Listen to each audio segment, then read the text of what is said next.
Sir ನಮೋ ಬುದ್ಧಾಯ ಜೈ Bhim sir. ಜೈ ಭೀಮ್, ನಮೋ ಬುದ್ಧಾಯ. ವೀಕ್ಷಕರೇ, ಇವತ್ತು ಮತ್ತೋರ್ವ ಹೊಸ ಅತಿಥಿಯೊಂದಿಗೆ ಬಂದಿದ್ದೇನೆ.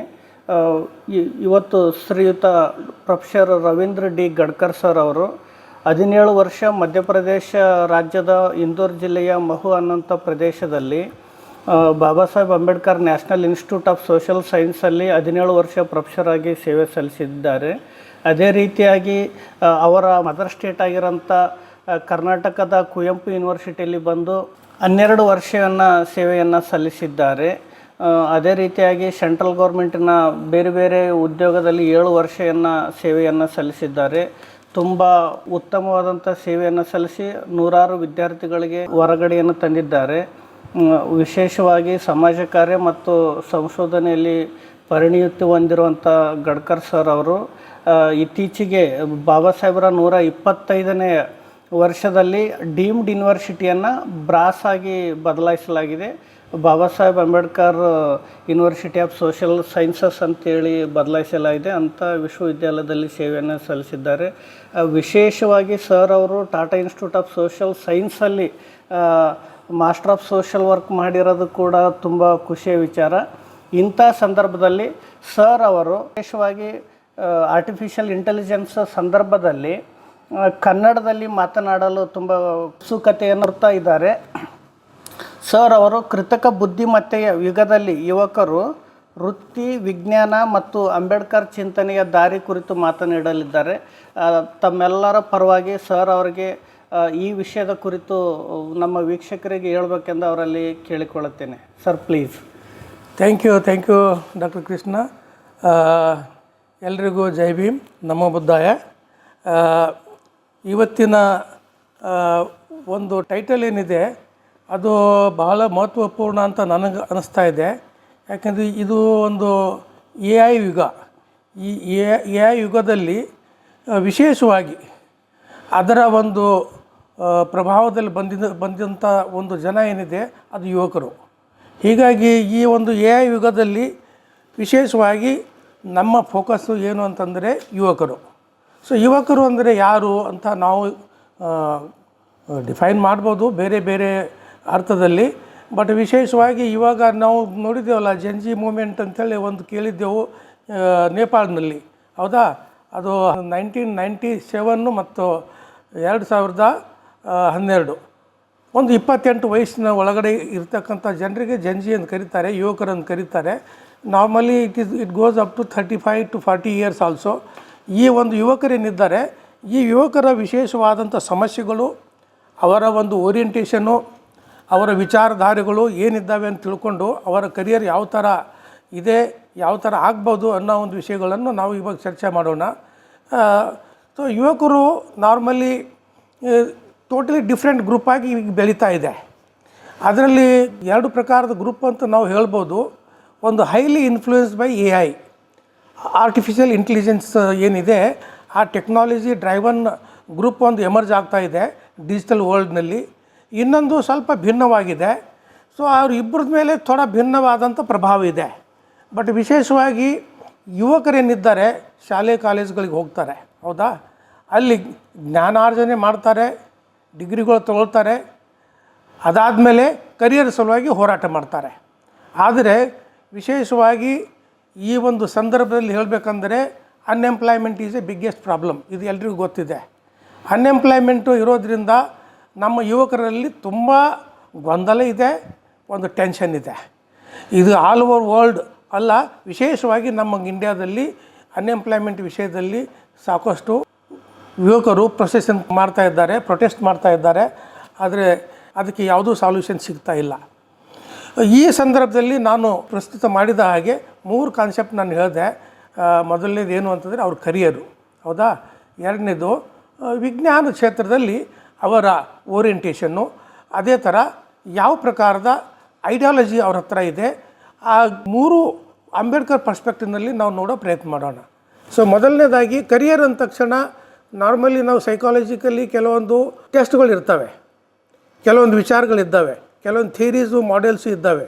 ಅವು ಹೇಳ್ತವೆ ಕರಿಯರು ಯಾವಾಗಾದರೂ ನಾವು ಚೂಸ್ ಮಾಡಬೇಕು ಅಂತಂತಂದರೆ ಅದಕ್ಕೆ ಪ್ರಮುಖವಾಗಿ ನಮ್ಮ ಒಂದು ಇಂಟೆಲಿಜೆನ್ಸ್ ಇದೆ, ಅದ್ರದ್ದು ಲೆವೆಲ್ ಏನಿದೆ, ನಮ್ಮ ಒಂದು ಅಪ್ಟಿಟ್ಯೂಡ್ ಅಭಿರುಚಿ ಯಾವ ಕ್ಷೇತ್ರದಲ್ಲಿ ಅದು ಇಂಟೆಲಿಜೆನ್ಸ್ ಇದೆ, ಅಭಿರುಚಿ ಯಾವ ಕ್ಷೇತ್ರದಲ್ಲಿದೆ, ನಮ್ಮ ಇಂಟ್ರೆಸ್ಟ್ ಎಲ್ಲಿದೆ, ಇವೆಲ್ಲ ವೈಜ್ಞಾನಿಕವಾಗಿ ನೋಡೋ ಒಂದು ಪ್ರಯಾಸಕ್ಕೆ ಸೈಕಾಲಜಿಕಲಿ ಸಾಕಷ್ಟು ಥಿಯರೀಸ್ಗಳಿದ್ದಾವೆ. ಆದರೆ ಇದ್ರ ಯಾವುದೂ ಗಂಧ ನಮ್ಮ ಯುವಕರಿಗೆ ಇರೋದಿಲ್ಲ, ಆ ಒಂದು ಓರಿಯೆಂಟೇಷನ್ ಇರೋದಿಲ್ಲ. ಪ್ಯಾರೆಂಟ್ಸ್ಗೂ ಆ ಒಂದು ಓರಿಯೆಂಟೇಷನ್ ಇರೋದಿಲ್ಲ. ಓರಿಯೆಂಟೇಷನ್ ಅಂದರೆ ನಾನು ಹೇಳ್ದಲ್ಲ, ಮೊದಲನೇದು ಇಂಟೆಲಿಜೆನ್ಸು, ಎರಡನೇದು ಅಭಿರುಚಿ, ಮೂರನೇದು ಇಂಟ್ರೆಸ್ಟು. ಹೌದಾ? ಇವು ಮೂರು ಕ್ಷೇತ್ರದಲ್ಲಿ ಅವರು ಎಕ್ಸ್ಪ್ಲೋರ್ ಮಾಡೋ ಪ್ರಯತ್ನ ಮಾಡೋದಿಲ್ಲ. ಯಾವುದೋ ಒಂದು ಪರಿಸರದ ಒಂದು ಪ್ರಭಾವದಲ್ಲಿ, ತಮ್ಮ ಒಂದು ಮಿತ್ರರ ಪ್ರಭಾವದಲ್ಲಿ ಯಾವುದೋ ಒಂದು ಕರಿಯರ್ ಆಯ್ಕೆ ಮಾಡ್ಕೋತಾರೆ, ಕೊನೆಗೆ ಅವರು ಸಕ್ಸಸ್ಫುಲ್ ಆಗೋದಿಲ್ಲ. ಇದು ಒಂದು ದೊಡ್ಡ ಒಂದು ಹೊಡೆತ ನಮ್ಮ ಯುವಕರಿಗೆ ಆಗ್ತಾ ಇರುತ್ತೆ. ಅಫ್ಕೋರ್ಸ್ ಇಷ್ಟೆಲ್ಲ ಕೆಲವೊಂದು ಯುವಕರಿಗೆ ಇವೆಲ್ಲ ಜ್ಞಾನ ಇದ್ದರೂ ಕೂಡ ತಪ್ಪು ಆಗೋ ಸಾಧ್ಯತೆಗಳು ಇರ್ತವೆ, ಅದು ಗ್ಯಾರಂಟಿನೂ ಇಲ್ಲ. ಇದು ವೊಕೇಶ್ನಲ್ ಗೈಡೆನ್ಸು ಅಥವಾ ಒಂದು ಕರಿಯರ್ ಗೈಡೆನ್ಸು ಇದ್ದರೂ ಕೂಡ ಒಂದೊಂದು ಸಲ ಏನಾಗುತ್ತೆ, ಆಪ್ಷನ್ಸ್ ನಮ್ಮ ಕಣ್ಮುಂದೆ ಭಾಳ ಕಡಿಮೆ ಇದ್ದಾವೆ, ಕರಿಯರ್ ಆಪ್ಷನ್ಸು. ಸೊ ಹೀಗಾಗಿ ಏನಾಗುತ್ತೆ, ನಮ್ಮ ಒಂದು ಅಭಿರುಚಿ, ನಮ್ಮ ಇಂಟೆಲಿಜೆನ್ಸು, ನಮ್ಮ ಇಂಟ್ರೆಸ್ಟು, ನಮಗೆ ಮುಂದೆ ಬರ್ತಕ್ಕಂಥ ಕರಿಯರ್ ಏನಿದ್ದಾವೆ ಅದು ಮಿಸ್ ಮ್ಯಾಚ್ ಆಗೋ ಸಾಧ್ಯತೆ ಇರುತ್ತೆ. ಬಟ್ ಏನೋ ಒಂದು ಅಬ್ಲಿಗೇಷನ್ ಬಂದುಬಿಡೋದ್ರಿಂದ ಆ ಒಂದು ಕ್ಷೇತ್ರದಲ್ಲಿ ಅವ್ರು ಸೇರ್ಕೋತಾರೆ, ಅವರು ಸಕ್ಸಸ್ಫುಲ್ ಆಗೋದಿಲ್ಲ. ಸಾಮಾನ್ಯವಾಗಿ ಟ್ರೆಡಿಷನಲ್ ಎಜುಕೇಶನ್ಗೆ ಹೋಗ್ತಾರಲ್ಲ ಸರ್ ವಿದ್ಯಾರ್ಥಿಗಳು, ಬಡ ಕುಟುಂಬಗಳಿಂದ ಬಂದಿರ್ತಾರ, ಅವರಿಗೆ ಕರಿಯರ್ ಗೈಡೆನ್ಸ್ ಮೇಲೆ ಅವ್ರಿಗೆ ಏನು ಎಕ್ಸ್ಪೋಜರ್ ಇರಲ್ಲ. ಯಾರೋ ಅವ್ರ ಊರಾರು ಒಂದು BA BSc BCom ತೆಗೆದಿದ್ರಂದ್ರೆ ಅವ್ರನ್ನೇ ಅವ್ರು ಮಾಡಲಾಗಿ ಇಟ್ಕೊಂಡು ಹೋಗೋಂಥ ಸಂದರ್ಭದಲ್ಲಿ ಸರ್ ಭಾಳ ಅವರಿಗೆ ಅಂಥ ಎಕ್ಸ್ಪೋಜ್ ಇಲ್ಲದೆ ಇರೋದ್ರಿಂದ ಅವ್ರು ಓದಿದ ನಂತರ ಕೂಡ ಅವಕಾಶ ವಂಚಿತರಾಗಂಥ ಸಾಧ್ಯತೆ ಹೆಚ್ಚಿದೆಯಲ್ಲ ಸರ್? ಹೌದು, ಈವನ್ ನೀವು ಹೇಳೋದು 100% ಕರೆಕ್ಟು. ಅವರಿಗಂತೂ ಈ ಒಂದು ಕಲ್ಪನೆನೇ ಇರಲ್ಲ. ಸರ್, ಒಂದು ವೈಜ್ಞಾನಿಕ ಚೌಕಟ್ಟು ಇರೋದಿಲ್ಲ. ಕರಿಯರ್ ಯಾವ ಥರ ನಾವು ರೂಪಿಸ್ಕೋಬೇಕು, ಯಾವ ಥರ ಆಯ್ಕೆ ಮಾಡ್ಕೋಬೇಕು, ಯಾವ ಥರ ಪ್ರಯತ್ನ ಪಡಬೇಕು ಅನ್ನೋ ಒಂದು ಆಯ್ಕೆ. ಅವ್ರು ಏನೋ ಪಾಪ ಎಂಟ್ರಿ ಮಾಡಿಬಿಡ್ತಾರೆ ಎಜುಕೇಷನ್ ಕ್ಷೇತ್ರದಲ್ಲಿ.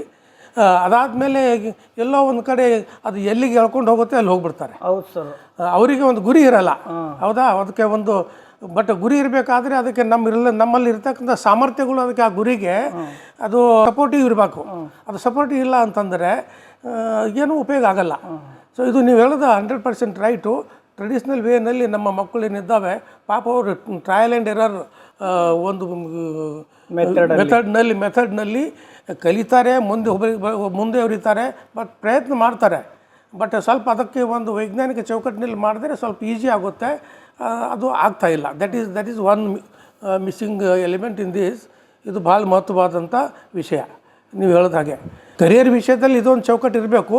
ಎರಡನೇದು, ನಮ್ಮ ಮಕ್ಕಳದ್ದು ಓರಿಯೆಂಟೇಷನ್ ಯಾವ ಥರ ಇದೆ. ಈಗ ಎಜುಕೇಷನ್ನಲ್ಲಿ ನಾರ್ಮಲಿ ನಾವೇನು ಮಾಡ್ತೇವೆ, ಟೆಕ್ನಿಕಲ್ ನಾಲೆಜ್ ನಾವು ತೊಗೊಳ್ತೇವೆ ನಮ್ಮ ಕರಿಯರ್ ರಿಲೇಟೆಡ್. ಅಂದರೆ ಒಂದು ಬುಕ್ ಸೆಂಟ್ರಿಕ್ ನಾಲೆಜ್ ನಾವು ತೊಗೊಂಡ್ಬಿಡ್ತೇವೆ. ಆದರೆ ಈ ಒಂದು ನಾಲೆಜ್ ಏನಿದೆ ನಮ್ಮ ಒಂದು ಕರಿಯರ್ನಲ್ಲಿ, ನಮ್ಮ ಒಂದು ಎಜುಕೇಷನ್ನಲ್ಲಿ ಬರ್ತಕ್ಕಂಥ ನಾಲೆಜ್ ಏನಿದೆ, ಆ ನಾಲೆಜ್ ಎಷ್ಟರ ಮಟ್ಟಿಗೆ ನಮಗೆ ಸಹಾಯವಾಗುತ್ತೆ ಅನ್ನೋದು ಭಾಳ ಇಂಪಾರ್ಟೆಂಟ್. ಎಷ್ಟರ ಮಟ್ಟಿಗೆ ಅದು ಸೈಂಟಿಫಿಕ್ ಆಗಿದೆ. ಸೈಂಟಿಫಿಕ್ ಅಂತಂದರೆ ಎಷ್ಟರ ಮಟ್ಟಿಗೆ ಅದು ಅಪ್ಲೈ ಆಗುತ್ತೆ ಜೀವನದಲ್ಲಿ, ಭಾಳ ಇಂಪಾರ್ಟೆಂಟು. ಹೌದು ಸರ್. ಅದು ಸೈಂಟಿಫಿಕ್ ಆಗಿ ಇದೆ ಅಂತಂದರೆ ಅದು ಉಪಯೋಗಕ್ಕೂ ಬರಬೇಕು. ಉಪಯೋಗ ಬರಲಿಲ್ಲ ಅಂದರೆ ಅದು ಸೈಂಟಿಫಿಕ್ ಆಗಿ ಇಲ್ಲ ಅಂತ, ಎಲ್ಲೋ ಒಂದು ಕಡೆ ಫೇಲ್ ಆಗಿದೆ ಅಂತ. ಅದು ಒಂದು ಏನೋ ಬುಕ್ಕಿಸ್ ನಾಲೆಜ್ ಇದೆ, ಒಂದು ಥಿಯರಿ ಇದೆ, ಅದೊಂದು ನೋಷನ್ ಥರ ಅದು ನಮ್ಮಲ್ಲಿ ಬಂದುಬಿಟ್ಟಿದೆ ಅಂತ. ಬಟ್ ಅದು ಕ್ರಿಯೇಟಿವ್ ಆಗಿ ನಮ್ಮಲ್ಲಿ ಕೆಲಸ ಮಾಡಬೇಕು, ಅದು ಆ ಜ್ಞಾನ. ಬಟ್ ಅದು ಆಗ್ತಾ ಇದೆನಾ, ಇದು ಭಾಳ ಇಂಪಾರ್ಟೆಂಟ್ ನಮ್ಮಲ್ಲಿ. ಇನ್ನೊಂದು, ಜ್ಞಾನ ಅಷ್ಟೇ ಮಹತ್ವ ಅಲ್ಲ, ಅದರ ಜೊತೆ ಇನ್ನೂ ಎರಡು, ideology is also very important. Ideology ಅಂತಂದರೆ ನೋಡಿ, ನಮ್ಮ ಇಂಡಿಯನ್ ಕಾನ್ಸ್ಟಿಟ್ಯೂಷನ್ ಇದೆ. ಇಂಡಿಯನ್ ಕಾನ್ಸ್ಟಿಟ್ಯೂಷನಲ್ಲಿ ಡಾಕ್ಟರ್ ಅಂಬೇಡ್ಕರ್ ಒಂದು ಭಾಳ ಚೆನ್ನಾಗಿ ವಿಚಾರ ಮಾಡಿ ಅದರಲ್ಲಿ ಪ್ರೀಂಬಲ್ನಲ್ಲಿ ಇಟ್ಟಿದ್ದಾರೆ. ಏನಿಟ್ಟಿದ್ದಾರೆ, 3 ತತ್ವಗಳಲ್ಲಿದ್ದಾವೆ. ಲಿಬರ್ಟಿ, ಈಕ್ವಾಲಿಟಿ, ಫ್ರೆಟರ್ನಿಟಿ ಅಂತ. ಹೌದಾ? ಅದಕ್ಕೇನಂತ ಕರಿತೇವೆ ನಾವು? ಲಿಬರ್ಟಿಗೆ ಸ್ವತಂತ್ರ, ಸಮಾನತೆ, ಭ್ರಾತೃತ್ವ ಅಂತ. ವಂಡರ್ಫುಲ್. ಈ ಒಂದು ಪರ್ಸ್ಪೆಕ್ಟಿವ್, ಈ ಒಂದು ಐಡಿಯಾಲಜಿಯಲ್ ಫ್ರೇಮ್ವರ್ಕು, ಇದು ಒಂದು ಪಿಲ್ಲರ್ ಇದ್ದ ಹಾಗೆ. ಈ ಪಿಲ್ಲರ್ ಏನಿದೆ ನಮ್ಮ ಇಂಡಿಯನ್ ಕಾನ್ಸ್ಟಿಟ್ಯೂಷನಲ್ಲಿದೆ. ಇದು ಅಷ್ಟೇ ಅಲ್ಲ, ಇನ್ನೂ ಭಾಳಷ್ಟು ಇದ್ದಾವೆ. ಹ್ಯೂಮನ್ ರೈಟ್ಸ್ ಇದ್ದಾವೆ. ಹೌದಾ? ಆಮೇಲೆ how we can make others, ಬೇರೆಯವರನ್ನು ಹೆಲ್ಪ್ ಮಾಡಬೇಕು, ಬೇರೆಯವ್ರು ನಮಗೆ ಹೆಲ್ಪ್ ಮಾಡಬೇಕು, ಒಬ್ರಿಗೊಬ್ಬರಿಗೆ ಇಂಟರ್ಡಿಪೆಂಡೆಂಟಾಗಿ ಸಪೋರ್ಟಿವ್ ಆಗಿ ನಾವು ಬದುಕಬೇಕು ಅನ್ನೋ ಒಂದು ವಿಚಾರ ಏನಿದೆ ನಮ್ಮ ಇಂಡಿಯನ್ ಕಾನ್ಸ್ಟಿಟ್ಯೂಷನಲ್ಲಿದೆ. ಸೊ ಐಡಿಯಾಲಜಿ ಅಂದ ತಕ್ಷಣ, ವಿಚಾರಗಳು ಅಂದ ತಕ್ಷಣ ನಮ್ಮ ವಿದ್ಯಾರ್ಥಿಗಳಲ್ಲಿ, ವಿಶೇಷವಾಗಿ ಯುವಕರಲ್ಲಿ ಯಾವ ಪ್ರಕಾರದ ಐಡಿಯಾಲಜಿ ಎಮರ್ಜ್ ಆಗ್ತಾ ಇದೆ ಅಂದರೆ ಭಾಳ ಇಂಪಾರ್ಟೆಂಟ್. ನಾನು ಹೇಳಿದೆ ಯುವಕರಲ್ಲೂ 2 ಟೈಪ್ಸ್ ಇದೆ. ಒಂದು ಅಂಧಭಕ್ತಕ್ಕಂಥ ಯುವಕರಿದ್ದಾರೆ, ಇನ್ನೊಬ್ಬರು AI ಡ್ರೈವನ್. ಅಲ್ಲಿ ಅವರಿಗೆ ಪ್ರತಿಯೊಂದಕ್ಕೂ ಪ್ರಶ್ನೆಗೆ ಉತ್ತರ ಹುಡುಕ್ತಕ್ಕಂಥ ಪ್ರಯತ್ನ ಅವ್ರು ಮಾಡ್ತಾರೆ. And they question everything. That's ಇದು ಹೈಲಿ ಟೆಕ್ನೋಕ್ರಾಟ್ ಗ್ರೂಪ್. ಇದು ಈ ಗ್ರೂಪ್ ಏನಿದೆ ಹೈಲಿ ಅಡ್ವಾನ್ಸ್ ಇದೆ, ಹೈಲಿ ಡಿಫ್ರೆಂಟ್ ಆಗಿದೆ. ಬಟ್ ಇಲ್ಲಿ ಐಡಿಯಾಲಜಿಕಲ್ ಓರಿಯೆಂಟೇಷನ್ ಭಾಳ ಕಡಿಮೆ ಇದೆ. ಅಲ್ಲಿ ಇನ್ನೊಂದು ಗ್ರೂಪ್ನಲ್ಲಿದೆ, ಅಲ್ಲಿ ಐಡಿಯಾಲಜಿಕಲ್ ಓರಿಯೆಂಟೇಷನ್ ಇದೆ, ಬಟ್ ಅಲ್ಲಿ ಡಿಸ್ಟ್ರಕ್ಟಿವ್ ಐಡಿಯಾಲಜಿಕಲ್ ಓರಿಯೆಂಟೇಷನ್ ಇದೆ. ಐ ಟೋಲ್ಡ್ 2 ಪ್ರಕಾರದ ಐಡಿಯಾಲಜಿ. ಒಂದು ಕಾನ್ಸ್ಟ್ರಕ್ಟಿವ್, ರಚನಾತ್ಮಕವಾದಂಥ ಐಡಿಯಾಲಜಿ, ಇನ್ನೊಂದು ಡಿಸ್ಟ್ರಕ್ಟಿವ್. ಹೌದಾ? ಅದು ಒಂದು ನಮಗೆ ಡಿಸ್ಟ್ರಾಯ್ ಮಾಡ್ತಕ್ಕಂಥ, ನಮ್ಮನ್ನು ಹಾನಿ ಮಾಡ್ತಕ್ಕಂಥ ಐಡಿಯಾಲಜಿ ಇದೆ. ನಮ್ಮದು ಈ ಡಿಸ್ಟ್ರಕ್ಟಿವ್ ಐಡಿಯಾಲಜಿ ಅಂತಂದರೆ ಅದಕ್ಕಿಂತಲೂ ಮುಂಚೆ ನಾನು ಹೇಳ್ದಲ್ಲ, ಅಂಬೇಡ್ಕರ್ ಪರ್ಸ್ಪೆಕ್ಟಿವ್ನಲ್ಲಿ ನೋಡಿದ್ರೆ, ಬುದ್ಧಿಸ್ಟ್ ಪರ್ಸ್ಪೆಕ್ಟಿವ್ನಲ್ಲಿ ನೋಡಿದ್ರೆ ಅಲ್ಲಿ ಎಥಿಕ್ಸ್ ಬರುತ್ತೆ, ವ್ಯಾಲ್ಯೂಸ್ ಆ್ಯಂಡ್ ಪ್ರಿನ್ಸಿಪಲ್ಸ್ ಬರ್ತವೆ. ಹೌದಾ? ಅಲ್ಲಿ ಒಂದು ಪಂಚಶೀಲ ಅನ್ನೋ ಒಂದು 5 ಪ್ರಿನ್ಸಿಪ್ಸ್ ಬರ್ತವೆ. ಹೌದಾ? ಮೇಲಾಗಿ ನಮ್ಮ ಒಂದು ಇಂಡಿಯನ್ ಫ್ಲ್ಯಾಗ್ನಲ್ಲಿ ನಮ್ಮ ಒಂದು ಸಿಂಬಾಲ್ಸ್ಗಳೇನಿದ್ದಾವೆ, ನ್ಯಾಷನಲ್ ಸಿಂಬಾಲ್ಸ್, ಅವು ಎಲ್ಲ ನೋಡಿದ್ರೆ ಅವು ಎಲ್ಲನೂ ಬುದ್ಧಿಸ್ಟ್ ಪರ್ಸ್ಪೆಕ್ಟಿವ್ದಿಂದ ಬಂದಂಥ ಒಂದು ವ್ಯಾಲ್ಯೂ ಲಾಡನ್, ಅಂದರೆ ಮೌಲ್ಯಭರಿತ ಸಿಂಬಾಲ್ಸ್ಗಳಿದ್ದಾವೆ. ಆ ಎಲ್ಲ ಸಿಂಬಾಲ್ಸ್ಗಳನ್ನು ನಾವು ನೋಡಿದ್ರೆ ಸಾಕಷ್ಟು ಕಲಿಲಿಕ್ಕಿದೆ. ಈವನ್ ನಮ್ಮ ಧಮ್ಮಚಕ್ರ ನಮ್ಮ ಫ್ಲ್ಯಾಗ್ನಲ್ಲಿದೆ. ಆ 24 ಅಲ್ಲಿ ಚಕ್ರಗಳಿದ್ದಾವೆ. ಅದನ್ನು ನೋಡಿದ್ರೆ ಅದು ಬೇರೆ ಬೇರೆ ಮೌಲ್ಯಗಳನ್ನು ಅದು ಎತ್ತಿ ಹಿಡಿಯುತ್ತದೆ. ಇದು ಯಾವುದೋ ನಮಗೆ ಆಪ್ರೇಷನಲೈಸ್ ಮಾಡ್ತಕ್ಕಂಥ ಪ್ರಯತ್ನ ಸರ್ಕಾರ ಆಗಲಿ, ಯಾವುದೇ ಒಂದು ಸಂಘ ಸಂಸ್ಥೆಗಳಾಗಲಿ ಅಥವಾ ಒಂದು ಬೌದ್ಧ ಸಂಘ ಸಂಸ್ಥೆಗಳು ಯಾವುದೂ ಮಾಡ್ತಾಯಿಲ್ಲ. ಅದು ಏನೋ ರಿಚುವಲಿಸ್ಟಿಕ್ ಆಗಿ ನಾವು ಕ್ಯಾರಿ ಫಾರ್ವರ್ಡ್ ಮಾಡ್ತಾಯಿದ್ದೆವು. ಆದರೆ ಈ ಎಲ್ಲ ಪರ್ಸ್ಪೆಕ್ಟಿವ್ ಏನಿದೆ, ಇದು ಕಾನ್ಸ್ಟ್ರಕ್ಟಿವ್ ಪರ್ಸ್ಪೆಕ್ಟಿವ್ನಲ್ಲಿ ಐಡಿಯಾಲಜಿಯಲ್ಲಿ ಬರ್ತಕ್ಕಂಥ ಸಿಂಬಾಲ್ಸ್ಗಳು, ಮೌಲ್ಯಗಳು, ತತ್ವಗಳು. ಇದು ಒಂದು ರಚನಾತ್ಮಕವಾದ. ಇನ್ನೊಂದು ಐಡಿಯಾಲಜಿ ಎಮರ್ಜ್ ಆಗ್ತಾ ಇರೋದು ಏನು ಅಂತಂದರೆ ಡಿಸ್ಟ್ರಕ್ಟಿವ್, ನಮ್ಮನ್ನು ನಾಶ ಮಾಡ್ತಕ್ಕಂಥ ನಮ್ಮ ಚಿಂತನೆಗಳು, ನಮ್ಮ ವಿಚಾರಗಳೇನಿದ್ದಾವೆ ಅದು ಒಂದು ಕೆಟ್ಟ ದಾರಿಯಲ್ಲಿ ತೊಗೊಂಡು ಹೋಗ್ತಕ್ಕಂಥ ಒಂದು ಐಡಿಯಾಲಜಿ ಇದೆ. ಅದು ಐಡಿಯಾಲಜಿ ಯಾವುದು? Destructive ideology. ವಿಶೇಷವಾಗಿ ನಮ್ಮಲ್ಲಿ ಕಾಸ್ಟ್ ಸಿಸ್ಟಮ್ ಇದೆ, ಇದು ಒಂದು ಐಡಿಯಾಲಜಿ. ಹೌದಾ? ಗ್ರೇಡೆಡ್ ಇನ್ಇಕ್ವಾಲಿಟಿ ಇದೆ ಅಂತ ಅಂಬೇಡ್ಕರ್ ನಮಗೆ ಹೇಳಿದ್ದಾರೆ. ಅದೇ ಥರ ಪೆಟ್ರಿಯಾರ್ಕಿ, ಮೇಲ್ ಡಾಮಿನೆಂಟ್ ಸೊಸೈಟಿ. ಹೌದಾ? Very very dangerous. ಅದು ಸಹ ಇಲ್ಲಿ ಪುರುಷನೂ ದೊಡ್ಡವಿಲ್ಲ, ಸ್ತ್ರೀನೂ ಎಲ್ಲರೂ ಈಕ್ವಲ್ ಅನ್ನೋ ಒಂದು ಭಾವನೆ ಇಲ್ಲ ಇಲ್ಲಿ. So this is another ideology is very danger. ಮೇಲಾಗಿ fascism is also emerging. Democracy ಇಲ್ಲ, we are going against democracy. ಹೌದಾ? ಡೆಮೋಕ್ರಸಿ ಇರಬೇಕು. ಅಂಬೇಡ್ಕರ್ ಒಂದು ಮಾತು ತುಂಬ ಚೆನ್ನಾಗಿ ಹೇಳಿದ್ದಾರೆ. At the time of submission of ನಮ್ಮ ಒಂದು ಇಂಡಿಯನ್ ಕಾನ್ಸ್ಟಿಟ್ಯೂಷನ್ನು ಅವ್ರೇನು ಹೇಳಿದ್ದಾರೆ, ಡೆಮೋಕ್ರಸಿ ಏನಿದೆ it should not be confine to parliament and assemblies. ಕೇವಲ ಪಾರ್ಲಿಮೆಂಟ್ ಅಸೆಂಬ್ಲಿಗೆ ಮಾತ್ರ ಸೀಮಿತ ಆಗಿರಬಾರ್ದು democracy. Democracy should be practised in each and every living organism, living association ಅಂತ ಹೇಳಿದ್ದಾರೆ. ಲಿವಿಂಗ್ ಅಸೋಸಿಯೇಷನ್ ಅಂದರೆ ಯಾವುದು? ಎವ್ರಿ ಗ್ರೂಪ್, ಎವ್ರಿ ಆರ್ಗನೈಸೇಷನ್ ಏನಿದೆ ಅದು ಅಸೋಸಿಯೇಷನ್, ಗ್ರೂಪ್ ಆಫ್ ಪೀಪಲ್. ದೊಡ್ಡದಂದರೆ ನಮ್ಮ nation it self is A association. ಅದೇ ಥರ ದ ಸ್ಮಾಲೆಸ್ಟ್ ಅಸೋಸಿಯೇಷನ್ ಅಂದರೆ ಯಾವುದು? ಕುಟುಂಬ ಅಂತ. ನಮ್ಮ ಸಂಘ ಸಂಸ್ಥೆಗಳು, ಕಮಿಟಿಗಳು, ಮೀಟಿಂಗ್ಸ್ಗಳು, ಫ್ರೆಂಡ್ ಸರ್ಕಲ್ಸು, ಇವೆಲ್ಲ ಅಸೋಸಿಯೇಷನ್ಸ್ ಆಫ್ ಪೀಪಲ್. ಈ ಸಂಘ ಸಂಸ್ಥೆಗಳಲ್ಲಿ, ಗ್ರೂಪುಗಳಲ್ಲಿ, ಗುಂಪುಗಳಲ್ಲಿ ಡೆಮಾಕ್ರಸಿ, ಸೋಷಿಯಲ್ ಡೆಮಾಕ್ರಸಿ ಕಾಣಬೇಕು. ಆ ಒಂದು ಸೋಷಿಯಲ್ ಡೆಮಾಕ್ರಸಿ ಇಲ್ಲ ಅಂತಂತಂದರೆ then it is not a healthy environment ಅಂತ. ಕಲ್ಟಿವೇಷನ್ ಆಫ್ ಮೈಂಡ್ ಅಂತ ಅಂಬೇಡ್ಕರ್ ಹೇಳ್ತಾರೆ. ಮನುಷ್ಯಂದು ಒಂದು ಮೈಂಡೇ ನಾವು ಕಲ್ಟಿವೇಟ್ ಮಾಡಬೇಕು. ಹೌದಾ? ಆ ಒಂದು ಸಂಸ್ಕಾರ ಬರಬೇಕು ಅಂತಂದರೆ ಸೋಷಿಯಲ್ ಡೆಮಾಕ್ರಸಿನೂ ಭಾಳ ಇಂಪಾರ್ಟೆಂಟು. ಸೊ ನಮ್ಮ ಈ ಒಂದು ಸೋಷಿಯಲ್ ಡೆಮಾಕ್ರಸಿ ಇರದೇ ಇರೋದ್ರಿಂದ ಲಿಬರ್ಟಿ, ಈಕ್ವಾಲಿಟಿ, ಫ್ರೆಟರ್ನಿಟಿ ಅನ್ನೋ ಒಂದು ತತ್ವಗಳೇನಿದ್ದಾವೆ ನಮಗೆ ಕಂಡು ಬರೋದಿಲ್ಲ. ಅವೆಲ್ಲ we suppress all these principles. ನಮ್ಮ ಒಂದು ಇಂಡಿಯನ್ ಕಾನ್ಸ್ಟಿಟ್ಯೂಷನಲ್ಲಿ ಬಾಬಾ ಸಾಹೇಬ್ ಅಂಬೇಡ್ಕರ್ ಅಂತ ಕೊಟ್ಟಿದ್ದಾರೆ, ಅವು ಕೆಲಸಕ್ಕೆ ಬರೋದಿಲ್ಲ. ಬಟ್ ಅವನ್ನು ಉಳಿಸ್ಕೋಬೇಕು ಅಂತಂದರೆ then social democracy is a must. ಇದು ಭಾಳ ಮಹತ್ವವಾದಂಥ. ಸೊ ಡಿಸ್ಟ್ರಕ್ಟಿವ್ ನಾನು ಹೇಳಿದೆ. ಡಿಸ್ಟ್ರಕ್ಟಿವ್ ಏನು ಮಾಡ್ತವೆ? ಜನರನ್ನು ಡಿವೈಡ್ ಮಾಡ್ತವೆ, ಡಿಸ್ಇಂಟಿಗ್ರೇಟ್ ಮಾಡ್ತವೆ, ಮನುಷ್ಯನಿಗೆ ಬೆಳೀಲಿಕ್ಕೆ ಕೊಡೋದಿಲ್ಲ. ಹೌದಾ? This is very important. So constructive ideology, destructive ideology, ಇವೆರಡೂ ಐಡಿಯಾಲಜಿ ನಮ್ಮ ಸಮಾಜದಲ್ಲಿ ಯುವಕರಲ್ಲಿ ಕಂಡುಬರ್ತವೆ. ವಿಶೇಷವಾಗಿ ಎ ಐನಲ್ಲಿ ಇರ್ತಕ್ಕಂಥ ಯುವಕರೇನಿದ್ದಾರೆ, ಆರ್ಟಿಫಿಷಿಯಲ್ ಇಂಟೆಲಿಜೆನ್ಸ್ ಅಥವಾ ಡಿಜಿಟಲ್ ವರ್ಲ್ಡ್ನಲ್ಲಿ ಆ್ಯಕ್ಟಿವ್ ಇದ್ದಾದಂಥ ಒಂದು ಯುವಕರೇನಿದ್ದಾರೆ, ಆ ಯುವಕರಲ್ಲಿ ಬರ್ತಕ್ಕಂಥದ್ದು ಅಂದರೆ ಸೈಂಟಿಫಿಕ್ ಟೆಂಪರ್ ಭಾಳಷ್ಟಿದೆ. ಪ್ರಶ್ನೆ ಮಾಡ್ತಾರೆ, ಡೈಲಾಗ್ ಮಾಡ್ತಾರೆ ವಿತ್ ದಿ ಮಷಿನ್. ಹೌದಾ? ಅಲ್ಲಿ ಪ್ರಶ್ನೆಗೆ ಉತ್ತರ ಹುಡುಕೋ ಪ್ರಯತ್ನ. ಆದರೆ ಒಂದು ಮಿಸ್ಸಿಂಗ್ ಎಲಿಮೆಂಟ್ ಅಲ್ಲಿ ಏನು ಅಂತಂದರೆ ಎಥಿಕ್ಸ್ ಅನ್ನೋದು ಅಲ್ಲಿ ಮಿಸ್ ಆಗುತ್ತೆ. ಅವ್ರ ಕರಿಯರ್ ವಿಷಯದಲ್ಲಿ ತುಂಬ ಇದು ಪ್ರಯತ್ನ ಮಾಡ್ತಾರೆ. ಯಾವ ಥರ ಮುಂದೆ ಹೋಗಬೇಕು, ಯಾವ ಥರ ನಮ್ಮ ಲೈಫು ಮಟೀರಿಯಲಿಸ್ಟಿಕಲಿ ಚೆನ್ನಾಗಿರುತ್ತೆ, ದುಡ್ಡು ಎಲ್ಲಿ ಬರುತ್ತೆ, ಒಳ್ಳೆ ಜಾಬ್ ಎಲ್ಲಿ ಸಿಗುತ್ತೆ.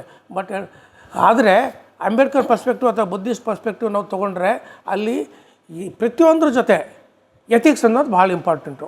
ಎರಡೂ ಜೊತೆಗೆ ಹೋಗಬೇಕು. ಹೌದಾ? ಈಗ ಎಥಿಕ್ಸ್ ಅಂತಂತಂದರೆ ಅವು ಎಥಿಕಲ್ ವ್ಯಾಲ್ಯೂಸ್ ನಮ್ಮಲ್ಲಿ ಬರಬೇಕು ಅಂತಂತಂದರೆ ಅಲ್ಲಿ ಇನ್ನೊಂದು ಭಾಳ ಪರ್ಸ್ಪೆಕ್ಟಿವ್ ಇದೆ. ಆ ಪರ್ಸ್ಪೆಕ್ಟಿವ್ ವಿಶೇಷವಾಗಿ ನಮ್ಮ ಯುವಕರಲ್ಲಿ ಅಷ್ಟೇ ಅಲ್ಲ, ನಮ್ಮ ಎಜುಕೇಷನ್ ಸಿಸ್ಟಮ್ನಲ್ಲಿ ಮಿಸ್ಸಿಂಗ್ ಇದೆ. ಫಾರ್ ಎಕ್ಸಾಂಪಲ್, ಇವನ್ ನಮ್ಮ ಸಂಘ ಸಂಸ್ಥೆಗಳು ಯಾರು ದಲಿತದಾಗಲಿ ಅಥವಾ ಬುದ್ಧಿಸ್ಟ್ ಟ್ರೆಡಿಷ್ನಲ್ ಆರ್ಗನೈಸೇಷನ್ಸ್ ಆಗಲಿ ಇಂಥ ಒಂದು ಟ್ರೈನಿಂಗ್ ಕೊಡ್ತಕ್ಕಂಥ ರೆಗ್ಯುಲರ್ ಆಗಿ ಯಾವುದೇ ಒಂದು ವ್ಯವಸ್ಥೆಗಳು ಇಲ್ಲ, ಕಂಡುಬರೋದಿಲ್ಲ. ಬಟ್ ನಾನು WHO ಒಂದು ವಿಷಯ ಹೇಳುತ್ತೆ, ಮನುಷ್ಯನಲ್ಲಿ ಕೆಲವೊಂದು ಕೌಶಲ್ಯಗಳು ಇರಬೇಕು ಅಂತ. ನಾನು ಕೆಲವೊಂದು ಮಾತ್ರ ಉದಾಹರಣೆಗೆ ಇಲ್ಲಿ ತೊಗೊಳ್ತೇನೆ, because of limitation of time. 10 life ಶಿಫ್ಟ್ ನೀವು ಕರೆಕ್ಟ್ ಹೇಳಿದ್ದೀರಿ. 10 ಕೌಶಲ್ಯಗಳ ಮೇಲೆ ಅವರು ವಿಚಾರ ಹೇಳ್ತಾರೆ. ಇದು ನಮ್ಮ ಒಂದು ಹೈಸ್ಕೂಲ್ ಎಜುಕೇಷನ್ ಮುಗಿಯೋದಕ್ಕಿಂತ ಮುಂಚೆನೇ, ಬಿಫೋರ್ 10th ಬಿ ಪಾಸ್, ಈ ಎಲ್ಲ ಕೌಶಲ್ಯಗಳು ನಮ್ಮಲ್ಲಿ ಬರಬೇಕು. ವಿಶೇಷವಾಗಿ ಏನು, ಸೆಲ್ಫ್ ಅವೇರ್ನೆಸ್ ಇರಬೇಕು. ಹೌದಾ? ಸೆಲ್ಫ್ ಅವೇರ್ನೆಸ್ ಭಾಳ important. Critical thinking is very important. Baba ಸಾಹೇಬರು 3 ತತ್ವಗಳು ಹೇಳಿದ್ರು. ಅವ್ರು ಏನು, ಎಜುಕೇಟ್, ಅಜಿಟೇಟ್, ಆರ್ಗನೈಸ್ ಅಂಥೇಳಿ. ಎಜುಕೇಟ್ ಅಂದರೆ ಇಟ್ ಈಸ್ ಎನ್ಲೈಟನ್ಮೆಂಟು, ಟೇಕಿಂಗ್ ಇನ್ಫಾರ್ಮೇಷನ್ನು. ಇನ್ಫಾರ್ಮೇಷನ್ ಬರ್ತಾ ಇದೆ. ಹೌದಾ? Through AI we are getting lot of information. Education ಮೂಲಕ ಇನ್ಫಾರ್ಮೇಷನ್ ತೊಗೊಳ್ತಾ ಇದ್ದೆವು. So that is education is a broader concept. ಅದರಲ್ಲಿ ಸಾಕಷ್ಟು ಬರ್ತಾ ಇರುತ್ತೆ. ಬಟ್ ಅಜಿಟೇಷನ್ ಇದೆಯಲ್ಲ, when education comes we understand what is right, what is wrong. ತಪ್ಪು ಯಾವುದು, ಕೆಟ್ಟದ್ದು ಯಾವುದು, ಸಮಾಜದಲ್ಲಿ ಒಳ್ಳೆಯದು ಯಾವುದು, ಕೆಟ್ಟದ್ದು ಯಾವುದು, ಇದೆಲ್ಲ ಗೊತ್ತಾಗುತ್ತೆ. ಅಲ್ಲಿ ನಾವು ಡಿಸ್ಕ್ರಿಮಿನೇಷನ್ ಅನ್ನೋದು ನಾವು ನೋಡಿದ್ರೆ ಗೊತ್ತಾಗುತ್ತೆ what is right, what is wrong. Imbalance ನಮಗೆ ಕಂಡು ಬಂದಾಗ ನಾವೇನು ಮಾಡಬೇಕು, ವಿ ಶುಡ್ ಕ್ವಶನ್ ಇಟ್. ಅದೇ agitation. Self questioning, self critic ಆಗಬೇಕು. ನಾವು ಸಮಾಜಕ್ಕೂ ಪ್ರಶ್ನೆ ಮಾಡಬೇಕು, ಸಂಘಟನೆಗಳಿಗೂ ಪ್ರಶ್ನೆ ಮಾಡಬೇಕು, ವ್ಯವಸ್ಥೆಗಳಿಗೆ ಪ್ರಶ್ನೆ ಮಾಡಬೇಕು. ಅದು ಅಜಿಟೇಷನ್. ಅದು ಬರ್ತಾ ಇಲ್ಲ ನಮ್ಮ ಹತ್ರ. That is not coming up anywhere. ಹೌದಾ? ಆ ಅಜಿಟೇಷನ್ ಏನಿದೆಯಲ್ಲ, ಅದು ಒಂದು ಫೈಟಿಂಗ್ ಸ್ಪಿರಿಟ್ ಏನಿದೆಯಲ್ಲ, ಅದು ಬರಬೇಕು. ಅದು ಮೈಕ್ರೋ ಲೆವೆಲ್ ಅಂತಂದರೆ ಸೆಲ್ಫ್ ನಮ್ಮ ಮೈಂಡ್ನಲ್ಲಿ ಬರಬೇಕು. ಅದು it should come in our mind. We should raise questions within us. ಇದು ಯಾಕೆ ಈ ಥರ ಇದೆ, ನಾನು ಯಾವ ಥರ ಇದ್ದೇನೆ ಅಂತೇಳಿ ಅದು ಪ್ರಶ್ನೆಗಳು ನಮ್ಮಷ್ಟಕ್ಕೆ ನಾವೇ ಪ್ರಶ್ನೆ ಮಾಡಬೇಕು. ಇದು agitation. This is a framework of agitation as per Ambedkar said. ಅದಾದಮೇಲೆ ನಾವು we can think, we organise our self. ಹೌದಾ? ನಮ್ಮ ಕರಿಯರ್ ಯಾವ ಥರ ನಾವು organise, this is right, this is wrong, ಈ ಥರ ನಾಲೆಜ್ ಇದೆ, ಈ ಥರ ಕರಿಯರ್ ಅಪಾರ್ಚುನಿಟೀಸ್ ಇದ್ದಾವೆ ಅಂಥೇಳಿ ನಾವು ತಿಳ್ಕೊಂಡ್ರೆ we can organise our self and with a definite ಒಂದು ವಿಷನ್ ಇಟ್ಕೊಂಡು, ಒಂದು ಗುರಿ ಇಟ್ಕೊಂಡು ನಾವು ಮುಂದೆ ಒರೆಸ್ಬೋದು. This is one way of getting organise our self and coming forward. ಇದೇ ಥರ ಸಮಾಜಕ್ಕೂ ಇದೆ. ಅದೇ ಥರ ಎಲ್ಲ ಇನ್ನೇ ಕಲೆಕ್ಟಿವ್ ಫಾರ್ಮ್. ನೋಡಿ, ಅಂಬೇಡ್ಕರು ಭಾಳ ಮಹತ್ವದ ವಿಷಯ ಏನು ಹೇಳಿದ್ದಾರೆ ಅಂದರೆ, ವಿಶೇಷವಾಗಿ ಎಜುಕೇಟೆಡ್ ಜನ ಏನಿದ್ದಾರೆ, ದಲಿತರು ಏನಿದ್ದಾರೆ, they should come forward and help the people who are behind them. ಯಾರು ಹಿಂದೆ ಇದ್ದಾರೆ, ಯಾರು ಮುಂದೆ ಬಂದಿಲ್ಲ ಅಂಥವ್ರನ್ನ ಮುಂದೆ ತರೋ ಕೆಲಸ ಯಾರು ಮಾಡಬೇಕು, ಎಜುಕೇಟೆಡ್ ಜನ ಮಾಡಬೇಕು. They should be a leader, they should be intellectuals for the people who are not coming forward ಅಂತ ಅವರು ಭಾಳ ತುಂಬ ವಿಷಯದಲ್ಲಿ ಹೇಳ್ತಾರೆ. ಆದರೆ ದುರ್ಭಾಗ್ಯ ಏನಂತಂದರೆ, ನೋಡಿ ಇಲ್ಲಿ ನಮ್ಮ ಸಂಘಟನೆಗಳೇನಿದ್ದಾವೆ, ಬಾಬಾ ಸಾಹೇಬ್ ಅಂಬೇಡ್ಕರ್ ಹೇಳ್ತಾರೆ, ಪ್ರತಿಯೊಂದು ಓಣೆಯಲ್ಲಿ, ಪ್ರತಿಯೊಂದು locality, I mean to say in the urban area ಅಥವಾ ನಿಯರೆಸ್ಟ್ ಪ್ಲೇಸ್ನಲ್ಲಿ ಅಥವಾ ಹಳ್ಳಿ ಇದ್ದರೆ ಪ್ರತಿಯೊಂದು ಹಳ್ಳಿಯಲ್ಲಿ ಬುದ್ಧ ವಿಹಾರ ಇರಬೇಕು. ಮಲ್ಟಿಪರ್ಪಸ್ ಬುದ್ಧ ವಿಹಾರ ಇರಬೇಕು. ಅದು ಒಂದು ಆರ್ಗನೈಸೇಷನ್, ಮಲ್ಟಿಪರ್ಪಸ್, ಅದರಲ್ಲಿ ಎಲ್ಲನೂ ಆಗಬೇಕು. ಅಲ್ಲಿ ಟ್ರೈನಿಂಗ್ ಆಗಬೇಕು, ಮೀಟಿಂಗ್ ಆಗಬೇಕು, ಡೈಲಾಗ್ ಆಗಬೇಕು. ನಮ್ಮ ಹಬ್ಬ ಹುಣ್ಣಿಮೆ ಏನಿದ್ದಾವೆ ನಮ್ಮ ಬುದ್ಧಿಸ್ಟ್ ಪ್ರಕಾರ, ಅಂಬೇಡ್ಕರ್ ಪ್ರಕಾರ ಅವೆಲ್ಲ ಆಗ್ತಾ ಇರಬೇಕು. It should be meditation centre ಆಗಬೇಕು. Everything should be done at the centres. ಅದು ಎಲ್ರಿಗೂ ಅಸೆಂಬಲ್ ಆಗೋ ಆಗಿರಬೇಕು, ವೀಕ್ಲಿ ಮೀಟಿಂಗ್ ಆಗಬೇಕು, ಪ್ರೇಯರ್ಸ್ ಆಗಬೇಕು. ಇದು ಅಂಬೇಡ್ಕರು ಎಕ್ಸ್ಪೆಕ್ಟ್ ಮಾಡ್ತಕ್ಕಂಥ ಒಂದು ವಿಷನ್ ವಿತ್ ರಿಗಾರ್ಡ್ ಟು ವಿಶೇಷವಾಗಿ ಬುದ್ಧಿಸ್ಟ್ ಆ್ಯಂಡ್ ಅಂಬೇಡ್ಕರೈಟ್ ಜನರಿಗೆ. ಈ ವಿಷಯ ಏನು ನಮಗೆ ಅವರು ಬೆಸ್ಟ್ ಎಕ್ಸಾಂಪಲ್ಸು ಹಾಕ್ಕೊಟ್ಟಿದ್ದಾರೆ. He established organizations in the name of community. Baba Saheb Ambedkar ಹೇಳಲಿಲ್ಲ ನಿಮ್ಮ ಹೆಸರು ಮೇಲೆ ಮಾಡಿಕೊಂಡು ನೀವೇ ಬೆಳೀರಿ ಅಂತೆಂದು ಹೇಳಿಲ್ಲ. He always advised Dalits in particular that you should have a community centric trust ಆಗಲಿ, NGOs ಆಗಲಿ, ಆರ್ಗನೈಸೇಷನ್ಸ್ ಆಗಲಿ ಓಪನ್ ಮಾಡಿ ಅಂತ. ನಾನು ಕರ್ನಾಟಕದಲ್ಲಿ ಎಕ್ಸ್ಪ್ಲೋರ್ ಮಾಡಿದೆ. I could not find A single the organization, trust or NGO which is dedicated for the community, which is registered in the name of the community. Not a single. ಒಂದೇ ಒಂದು. ಯಾಕಂದರೆ ನನ್ನ entire family was thinking of serving to the people through some organisation. ನಮ್ಮ ಒಂದು ಕೆಲವೊಂದು ಸಂಘಟನೆಗಳ ಮೂಲಕ, ಯಾವ ಕಮ್ಯುನಿಟಿ ಸಂಘಟನೆಗಳು ಇದ್ದರೆ, ಆರ್ಗನೈಸೇಷನ್ ಇದ್ದರೆ ಅದ್ರ ಮೂಲಕ ಏನಾದರೂ ಸೇವೆ ಮಾಡೋಣ. ಯಾಕಂದರೆ Baba Saheb Ambedkar pay back to the society ಅಂತೂ ಒಂದು ಭಾಳ ಒಳ್ಳೆ ಮಾತು ಹೇಳಿದ್ದಾರೆ. ಎರಡು ಕಡೆ ಉಲ್ಲೇಖ ಬರುತ್ತೆ. ಒಂದು ಆಗ್ರಾ ಸ್ಪೀಚ್ನಲ್ಲಿ ಬರುತ್ತೆ ಏನಂತ, 1/10 of our salary should be given to the organisations which are community centric. ನಿಸ್ವಾರ್ಥ ಸೇವೆಯಿಂದ ಸಮುದಾಯದ ಸೇವೆ ಯಾವ ಮಾಡ್ತಾ ಇದ್ದಾವೆ ಅಂಥ ಒಂದು ಸಂಘಟನೆಗಳಿಗೆ, ಆರ್ಗನೈಸೇಷನ್ಗಳಿಗೆ ರೆಗ್ಯುಲರಾಗಿ 1/10 ಆಫ್ ಅವರ್ ಇನ್ಕಮ್ ಏನಿದೆ ರೆಗ್ಯುಲರಾಗಿ ಕೊಡಬೇಕು. ಎಷ್ಟು ಜನಕ್ಕೆ ನಾವು ಕೊಡ್ತಾ ಇದ್ದೆವು? We don't have a organization. ನಾನು ಗುಲ್ಬರ್ಗದಲ್ಲೂ ಬಂದೆ, ಇಲ್ಲಿ ಏನಾದರೂ ಮಾಡೋಣ ಅಂತೇಳಿ. We have been trying our level best to integrate ಅವರ್ ಸೆಲ್ಫ್. ನಮ್ಮಷ್ಟಕ್ಕೆ ನಾವು ಇಂಟಿಗ್ರೇಟ್ ಮಾಡೋ ಪ್ರಯತ್ನ ಮಾಡ್ತಾ ಇದ್ದೇವೆ. ಆದರೆ ಯಾವುದೂ ಸಂಘಟನೆ ಕಾಣ್ತಾ ಇಲ್ಲ. ಇದು ಗುಲ್ಬರ್ಗ ಅಷ್ಟೇ ಅಲ್ಲ, ಹೋಲ್ ಕರ್ನಾಟಕದಲ್ಲೇ ಇಲ್ಲ. ಯಾರು ಸೋಕಾಲ್ಡ್ ಪಾಲಿಟಿಕಲಿ ಎಂಪವರ್ಡು, ಫಾರ್ವರ್ಡು, ಪವರ್ನಲ್ಲಿದ್ದಾರೆ ಅವ್ರದ್ದು ಸಹ ಅವು ಫ್ಯಾಮಿಲಿ ಸೆಂಟ್ರಿಕ್ ಸಂಘ ಸಂಸ್ಥೆಗಳಾಗಿದ್ದಾವೆ. ಹೀಗಾಗಿ ಅವೆಲ್ಲನೂ ಏನಿದ್ದಾವೆ ಸಮಾಜಕ್ಕಾಗಿ ಯಾವುದೇ ಸೇವೆ ಮಾಡೋ ಒಂದು ಸ್ಥಿತಿಯಲ್ಲಿ ಇಲ್ಲ. ಸೊ ಈ ಸಂದರ್ಭದಲ್ಲಿ ನನಗೆ ಹೇಳೋಕ್ಕೆ ಮೋಸ್ಟ್ ಇಂಪಾರ್ಟೆಂಟ್ ಏನಂತಂದರೆ, ಈ ಒಂದು ಡೈರೆಕ್ಷನ್ನಲ್ಲಿ ಬಾಬಾ ಸಾಹೇಬರ ಕೆಲಸ ಹಾಗೆ ಉಳ್ಕೊಂಡಿದೆ. ಎಜುಕೇಟ್, ಅಜಿಟೇಟ್, ಆರ್ಗನೈಸ್ ಅನ್ನೋ ಒಂದು ಕ್ಷೇತ್ರ ಏನಿದೆ, ನಾವು ಯಾವುದೇ ಸಂಘಟನೆಗಳು ಮಾಡಿಲ್ಲ. ಕೆಲವೊಂದು ಮಾಡ್ತಾ ಇದ್ದಾವೆ, ಬಟ್ ಜನರಲ್ಲಿ ಅಜಿಟೇಷನ್ ಇದೆ. ಕೆಲವರು ಜನರಲ್ಲಿ ಇಂಡಿವಿಜುವಲಿ ದಿ ಹ್ಯಾವ್ ಅಜಿಟೇಷನ್. ಯಾಕಂದರೆ ನಾನು ತಿಳ್ಕೊಂಡಾಗೆ ಸಾಕಷ್ಟು ಎಜುಕೇಟೆಡ್ ಜನ ಏನಿದ್ದಾರೆ ಅದರಲ್ಲಿ ಕೆಲವರು ಬುದ್ಧಿವಂತರಿದ್ದಾರೆ, ವಿಚಾರವಾದಿಗಳಿದ್ದಾರೆ, ಅಂಬೇಡ್ಕರ್ವಾದಿಗಳಿದ್ದಾರೆ.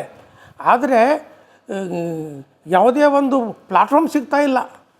ಸರ್, ಎಜುಕೇಟ್ ಅಂತಂದ್ರೆ ಸರ್ ಬರೀ ಫಾರ್ಮಲ್ ಎಜುಕೇಷನ್ ಹೊಂದಿರೋರೇ ಎಜುಕೇಟಿವ್ ಅಂತ ಹೇಳಿದ್ದಾರೆ ಸರ್ ಬಾಬಾ ಸಾಹೇಬರು. ಇಲ್ಲ, ಕಾಂಟೆಕ್ಸ್ಟಲ್ಲಿ ಇದೆಯಾ? ನನಗೆ ತಿಳಿದ ಮಟ್ಟಿಗೆ ಬಾಬಾ ಸಾಹೇಬ್ರ ಟೈಮ್ನಲ್ಲಿ ಎಜುಕೇಷನ್ ಅವ್ರದ್ದು ಒಂದು ವಿಚಾರ ಏನಿತ್ತು ಅಂದರೆ, ಎಜುಕೇಷನ್ ಕ್ಯಾನ್ ಗಿವ್ ಎವ್ರಿಥಿಂಗ್ ಅಂತ. ಆ್ಯಕ್ಚುಲಿ ಪ್ರತಿಯೊಂದು ಕೊಡಬೇಕದು. ಅದು ಒಂದು ಫಾರ್ಮಲ್ ಎಜುಕೇಷನ್ ಅಷ್ಟೇ ಅಲ್ಲ, ಇನ್ಫಾರ್ಮಲ್ ಎಥಿಕಲ್ ಎಜುಕೇಷನು ಬರಬೇಕು ಅದ್ರ ಜೊತೆ. ಬಟ್ ಅದು ಬಂದಿಲ್ಲ.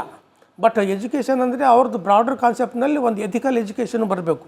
ಅವ್ರು ಬುದ್ಧ ಆ್ಯಂಡ್ ಧಮ್ಮದಲ್ಲಿ ಹೇಳಿದ್ದಾರೆ, ಹೌದಾ, ನಮ್ಮ ಒಂದು ಪ್ರತಿಯೊಂದು ಚಟುವಟಿಕೆಗಳಲ್ಲಿ ಎಥಿಕ್ಸ್ ಯಾವ ಥರ ನಾವು ಜೋಡಿಸಬೇಕು ಅಂಥೇಳಿ.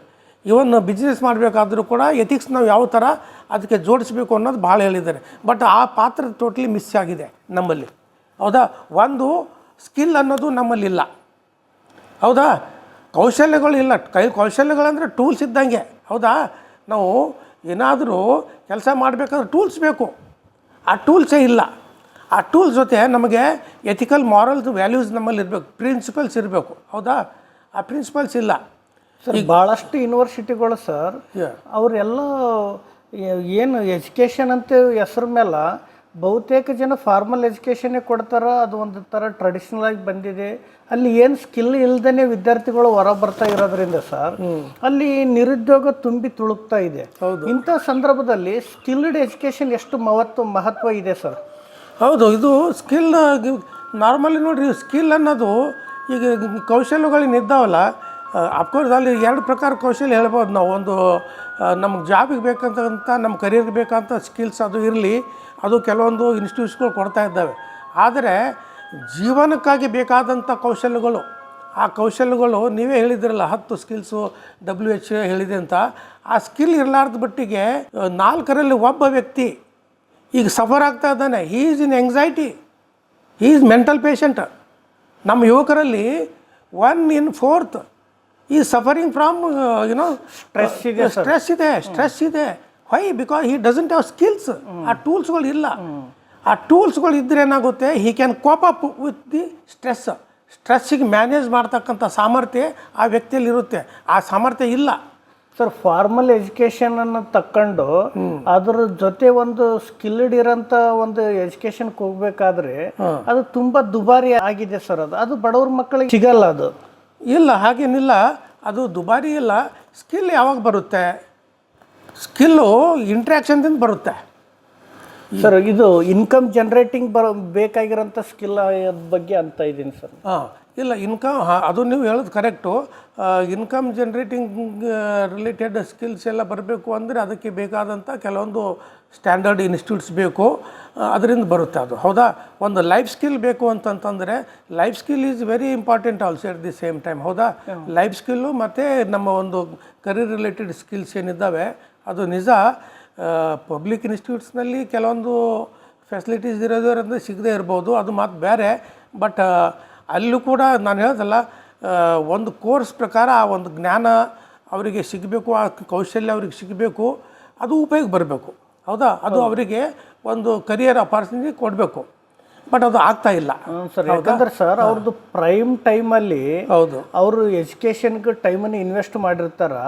ಅದು ಇನ್ವೆಸ್ಟ್ ಮಾಡಿದ ನಂತರ ಆ ಎಜುಕೇಷನಿಂದ ಸಾಮಾನ್ಯವಾಗಿ ಎಜುಕೇಷನ್ ಪಡೆಯೋದು ನಾಲೆಜ್ಗೋಸ್ಕರ ಅಂತಲೇ ಹೇಳ್ತಾರ. ಆದರೆ ಅದು ಪರ್ಟಿಕ್ಯುಲರ್ ಆಗಿ ನಾವು ನೋಡಿದಾಗ ಎಜುಕೇಷನ್ನಿಂದ ಕುಟುಂಬಗಳು ಆದಾಯವನ್ನು ನಿರೀಕ್ಷೆ ಮಾಡ್ತದ. ಅಂಥ ಸಂದರ್ಭದಲ್ಲಿ ಭಾಳಷ್ಟು ಬಡವ್ರ ಮಕ್ಕಳು ಸ್ಕಿಲ್ ಇಲ್ಲದೇ ಎಜುಕೇಷನ್ಗಳು ಪಡ್ಕೊಂಡು ಹೊರಗೆ ಬರ್ತಿರೋದ್ರಿಂದ ಅದು ತುಂಬ ಕಷ್ಟಕರ ಅಂತ ಅನಿಸ್ತಾ ಇದೆ ಸರ್. ಅದು ಇಲ್ಲ, ನೀವು ಹೇಳಿರೋದು ಕರೆಕ್ಟು. ಅದಕ್ಕೆ ಈಗಿನ ಕಾಲದಲ್ಲಿ formal education has no value ನಾವು. ಆ ಸರ್ಟಿಫಿಕೇಟ್ಗೆ ಯಾವುದೂ ಬೆಲೆ ಇಲ್ಲ. ಒಂದು ಕಾಲ ಇತ್ತು, ವಿಶೇಷವಾಗಿ ನಮ್ಮ ಟೈಮ್ನಲ್ಲಿ ಕೇವಲ ಒಂದು ಡಿಗ್ರಿ ಇದ್ದರೆ ಸಾಕು, ಜಾಬ್ ಸಿಗ್ತಿತ್ತು.